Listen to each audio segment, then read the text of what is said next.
The entire house feels gloomy because someone stays in bed all day, unable to care for herself.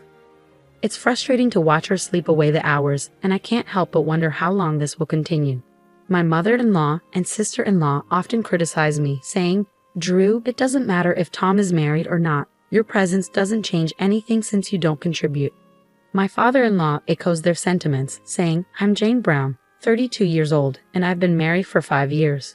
My father passed away due to illness when I was in high school, and my mother followed not long after I got married.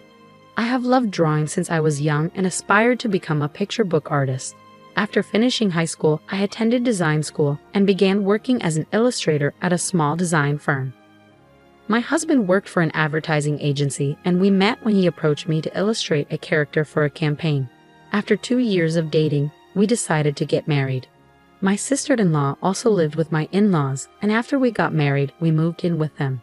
I transitioned to freelancing as an illustrator and started working from home with their support.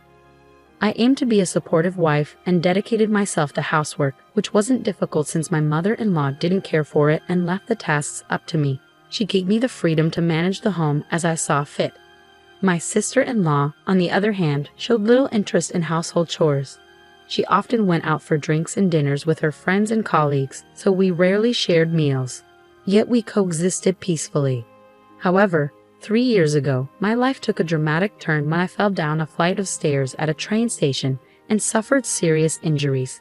The accident left me with a spinal injury resulting in paralysis of my lower body.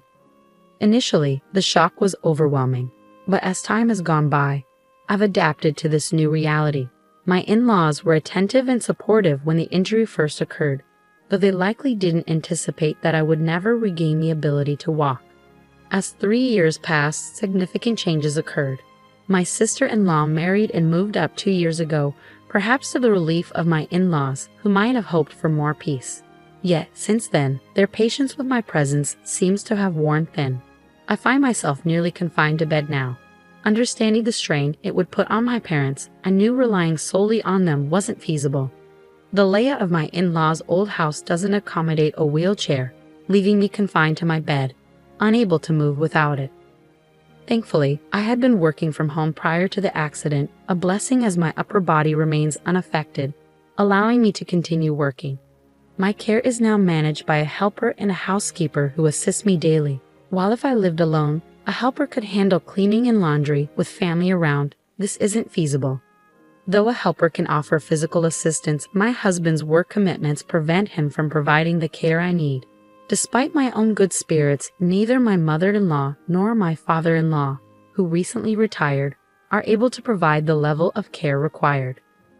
According to guidelines, home helpers aren't expected to assist if healthy family members are present and not working, covering tasks like cleaning, laundry, and shopping. Initially, my in-laws would pitch in while taking care of their own chores, but over time, they stopped helping altogether. I understand that my mother-in-law, who has always disliked housework, found it bothersome to take on my tasks. My husband was attentive at first, but now he barely speaks to me. He dismisses my needs, saying, "There's nothing to help with. I have my own job to focus on, and caregiving isn't a man's responsibility." Though my in-laws' lack of support doesn't automatically permit the helpers to assist me according to regulations, one helper, concerned about my situation, introduced me to our housekeeper. My in-laws voiced their disapproval of hiring a housekeeper, calling it wasteful and extravagant. However, I have personal needs that must be met. If they don't handle my laundry, I won't have clean clothes to wear. "Are you trying to take advantage of me?" my mother-in-law asks. I respond, "Not at all, but given my condition, I need your help." At that, my in-laws looked at me as though I were a burden. My mother-in-law added, "We can't afford to spend money on a housekeeper." I assured her, "I'll handle the cost." I was grateful that I had continued working. With my financial independence, I arranged for a housekeeper to come to the house. Her name was Susie, a 52-year-old woman whose husband had passed away years ago, and she had no children. Susie's demeanor reminded me of my late mother, kind-hearted and gentle. She took excellent care of me, and I felt a sense of comfort with her presence. Now, the only people I can talk to are Susie and the helper, not my family. When Susie arrived, my in-laws quickly tried to take advantage of her. You should handle our laundry and cleaning as well, they demanded. No, Susie replied firmly. You're the housekeeper. It's part of your job, they insisted. Doing your chores will require additional payment. Are you willing to cover the extra cost? She countered. How dare you? You're an insolent housekeeper, they exclaimed. Despite the argument that followed, I felt a sense of relief knowing Susie stood her ground. After about a year of this arrangement, my sister-in-law returned home, recently divorced. My husband cheated on me, she said, seeking refuge in the midst of her troubles. He was an idiot. He must have been easily led astray by some woman, my sister-in-law added. He was always such a nag. My brother-in-law held a stable job at a large company and had always seemed like a trustworthy businessman. His actions didn't match the profile of someone who would betray his wife. I found the situation odd, but I chose to stay quiet to avoid causing conflict. Mia echoed my in-laws' demands for Susie's help, but Susie stood her ground and firmly refused. Susie wasn't fond of my in-laws, as they had never said a kind word to me. I declined their request. Susie stated, Why are you here taking care of Jane? They claimed you were a useless housekeeper just like Jane. It must be because she's not paying you enough, they continued. After all, it's just a side job for her. Jane can't even take care of herself, so I have to rely on the housekeeper for help, they said. Mia and Kelly, you both can manage on your own right, so there's no need for extra help. My in-laws' sarcastic comments intensified once Mia returned home.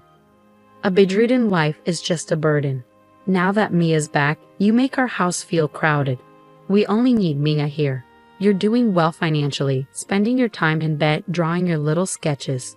Even while I was working, my sister-in-law would go out of her way to enter my room and make cutting remarks.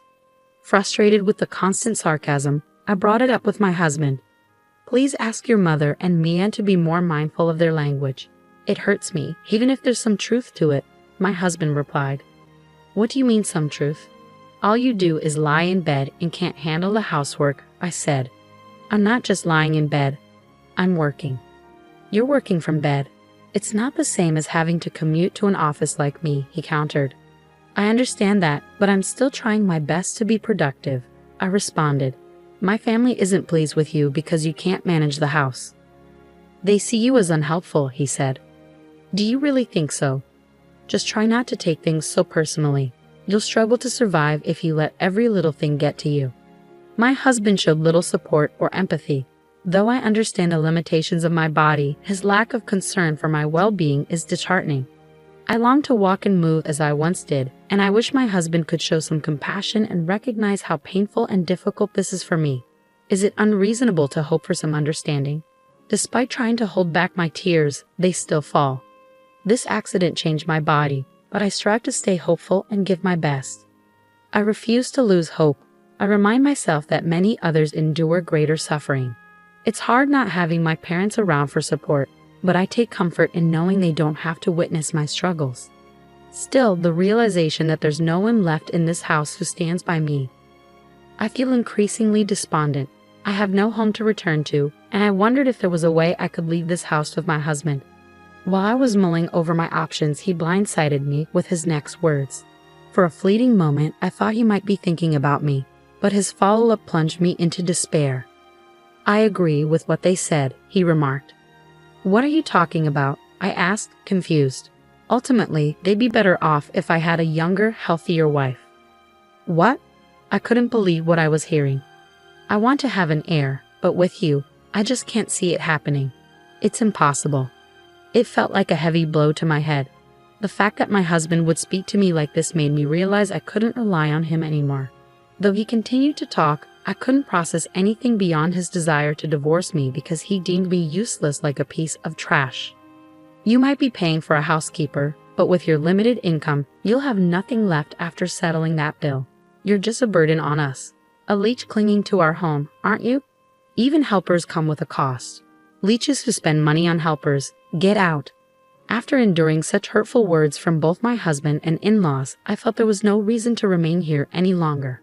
I thought to myself, I have no home to return to. I must find a new place to live. All right, I'll move out. I enlisted Susie's help in finding a new place to live. She gladly assisted me, and thanks to online procedures, the process was remarkably convenient. Once all the paperwork was sorted, I presented Tom with the divorce papers. "Good, you finally made your decision. But don't blame me. Blame yourself for having such a body," he remarked callously. "Very well. Are you certain you're okay with me leaving?" I asked. "Of course it's fine. I'll find someone more suitable for me. Everyone says I'll find a better wife. Will you be able to support yourself?" he inquired. "Don't worry about me," I assured him. "We still have retirement funds, and Mia received ample compensation for that affair. Money won't be an issue for a while. So I won't have to rely on you anymore," he stated coldly. "Sure, then do as you please," Tom replied indifferently. I couldn't help but feel that Tom was oblivious to reality. Without another word, I moved out, and despite the challenges, there were some silver linings. Living alone meant my helper could assist me with daily tasks like cleaning, laundry, and shopping, for which I was truly grateful. Additionally, I continued to rely on Susie's support as before. Interestingly, Susie was once a dedicated businesswoman at a major company before she married. Despite her digital savvy and competitive spirit, she grew weary of the corporate world and left it behind when she got married 20 years ago. She chuckled as she recounted her past. But I couldn't help but wonder if her resilience came from her experiences. Now she's more than just my housekeeper. She's managing my affairs and does so happily, seeing it as a way to lend a helping hand. Moreover, the new apartment I moved into is fully accessible for wheelchairs, allowing me greater independence. The spacious kitchen even enables me to cook for myself. Just as I was starting to settle into my new life, my ex-mother-in-law began calling me frequently. However, there was nothing left to discuss, so I chose to ignore the calls. Susie's excellent support and my ability to concentrate on my work without the ongoing drama led to significant growth in my business. I simply didn't have the time to engage with my ex-mother-in-law. A year went by. Mia still reaches out occasionally, though less frequently than before. My life had stabilized, and I decided it was time to resolve any lingering matters, so I picked up the phone. "Hello. Finally, you picked up. I've been worried because you never answered the phone." Mia spoke to me in an uncharacteristically sweet voice. This was unlike her demeanor when I lived with them. I suspected she might be facing some trouble and had heard about my success. "I appreciate your concern, but I'm doing well and thriving on my own. There's no need to worry about me." "Oh, that's good to hear. So do you still want to come back and live with us as you did before?" "Excuse me? You can't possibly want a parasite and piece of garbage like me to return."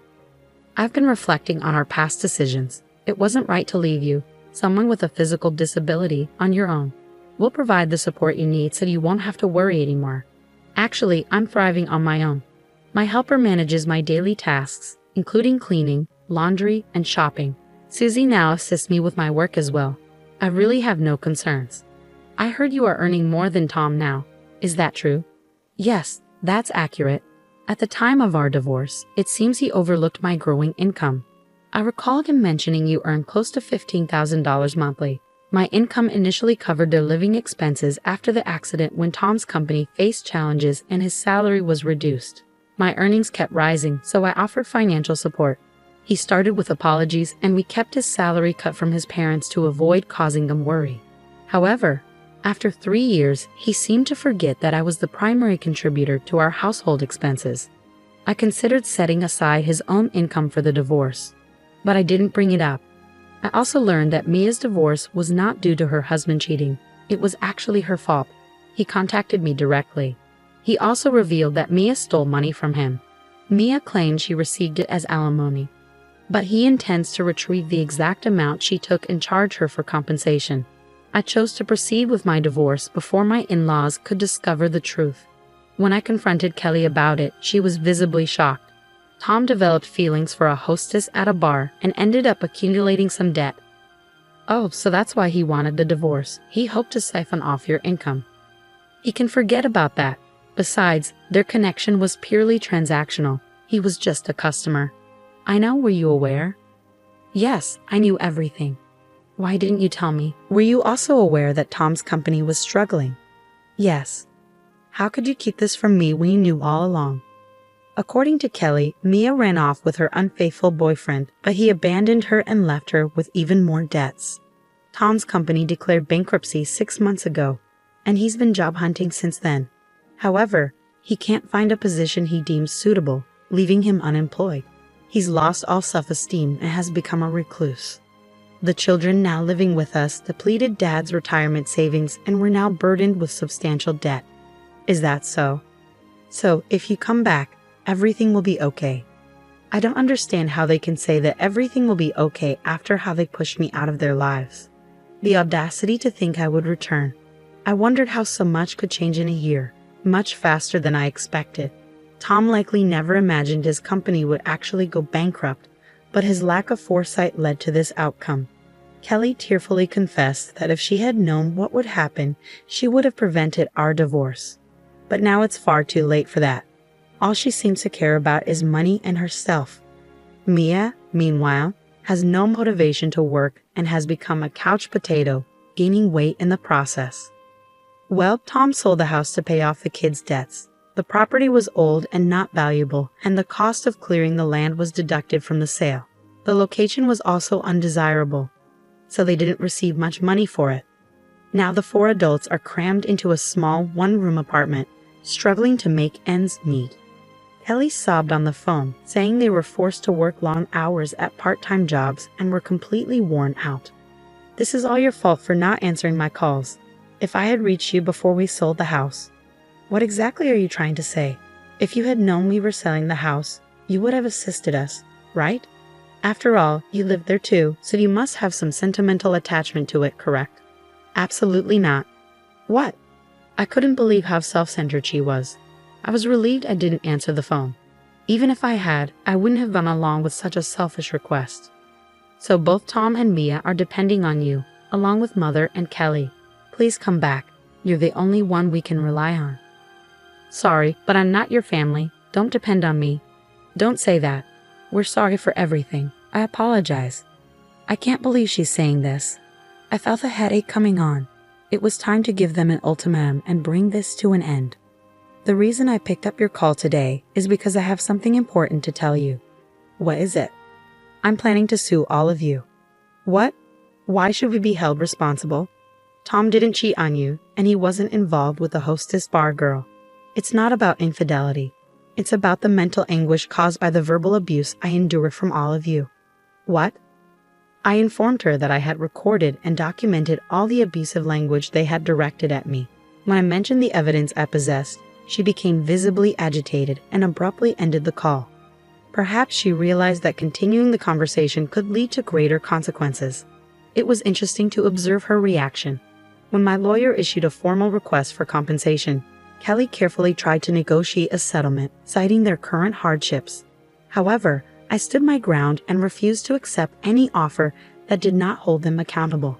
I was asked to create an illustration, which brought me a step closer to realizing my dream of becoming a picture book author. Despite all the challenges I've faced, I remain committed to approaching life with a positive attitude and not taking myself too seriously.